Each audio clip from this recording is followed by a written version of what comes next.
ગુજરાતમાં કાળઝાળ ગરમી વચ્ચે હવે વાતાવરણમાં મોટા પલટાના સંકેત મળી રહ્યા છે। એક તરફ સૂર્યનારાયણ આગ ઓકી રહ્યા છે તો બીજી તરફ બંગાળની ખાડી અને અરબ સાગરમાં સર્જાયેલી ડબલ સિસ્ટમને કારણે કમોસમી વરસાદ એટલે કે માવઠાનું જોખમ વધી રહ્યું છે। હવામાન વિભાગે આગામી 48 કલાક માટે ચેતવણી જાહેર કરી છે તો વળી જાણીતા હવામાન નિષ્ણાત અંબાલાલ પટેલે પણ તારીખો સાથે આંચકાજનક આગાહી કરી છે। આજે આપણે જાણીશું કે ગુજરાતના કયા વિસ્તારોમાં મેઘરાજા ધમાકેદાર એન્ટ્રી કરશે। ભારતીય હવામાન વિભાગ IMDના લેટેસ્ટ બુલેટિન મુજબ ગુજરાતમાં આગામી 7 અને 8 એપ્રિલ દરમિયાન પશ્ચિમ વિક્ષેપ એટલે કે વેસ્ટર્ન ડિસ્ટર્બન્સ અને સાયક્લોનિક સર્ક્યુલેશન સક્રિય થવાને કારણે વરસાદી માહોલ જામશે। ક્યાં થશે વરસાદ? મુખ્યત્વે ઉત્તર ગુજરાતના બનાસકાંઠા, સાબરકાંઠા અને અરવલ્લીમાં ગાજવીજ સાથે વરસાદ પડી શકે છે। દક્ષિણ ગુજરાતમાં સુરત, નર્મદા, ડાંગ અને તાપી જેવા વિસ્તારોમાં વાદળછાયું વાતાવરણ રહેશે અને હળવાથી મધ્યમ વરસાદની શક્યતા છે। માછીમારોને દરિયો ન ખેડવાની સૂચના અપાઈ છે કારણ કે દરિયાકાંઠાના વિસ્તારોમાં 40થી 50 કિલોમીટરની ઝડપે પવન ફૂંકાઈ શકે છે। હવે વાત કરીએ જેમની આગાહી પર આખું ગુજરાત નજર રાખે છે તેવા અંબાલાલ પટેલની। અંબાલાલ પટેલે ખેડૂતોની ચિંતામાં વધારો કરતા જણાવ્યું છે કે એપ્રિલ મહિનો ભારે રહેવાનો છે। નવી તારીખો?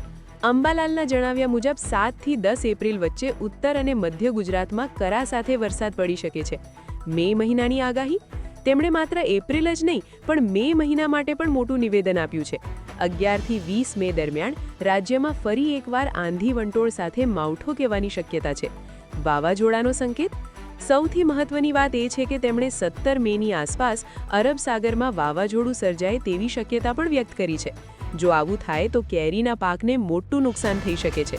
ચાલો વિસ્તારવાર સમજીએ કે મેઘરાજા ક્યાં પ્રહાર કરી શકે છે। સૌરાષ્ટ્ર અને કચ્છમાં, જામનગર, દ્વારકા અને મોરબીમાં દરિયાઈ પવનોને કારણે વાતાવરણ પલટાશે। ઉત્તર ગુજરાતમાં પાટણ, મહેસાણા અને બનાસકાંઠામાં વાવાઝોડા સાથે વરસાદની શક્યતા છે। મધ્ય ગુજરાતમાં અમદાવાદ અને ગાંધીનગરમાં પણ છૂટાછવાયા ઝાપટા પડી શકે છે જેને કારણે ગરમીમાં થોડી રાહત મળશે પણ બફારો વધશે। આ કમોસમી વરસાદ ખેડૂતો માટે આફત બનીને આવી શકે છે। માર્કેટયાર્ડમાં રહેલો પાક અને ખેતરોમાં તૈયાર થયેલો રવિ પાક પલળે નહીં તેની તકેદારી રાખવી અત્યંત જરૂરી છે।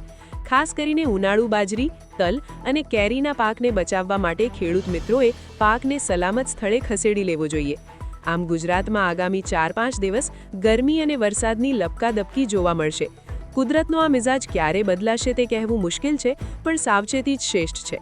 હવામાનને લગતી આવી જ પળે-પળની અપડેટ જાણવા માટે અમારી ચેનલ સાથે જોડાયેલા રહો। તમને અમારો આ વિડીયો કેવો લાગ્યો? શું તમારા વિસ્તારમાં વાદળછાયું વાતાવરણ છે? અમને કોમેન્ટમાં જરૂર જણાવશો। વિડીયો ગમ્યો હોય તો લાઇક અને શેર કરો।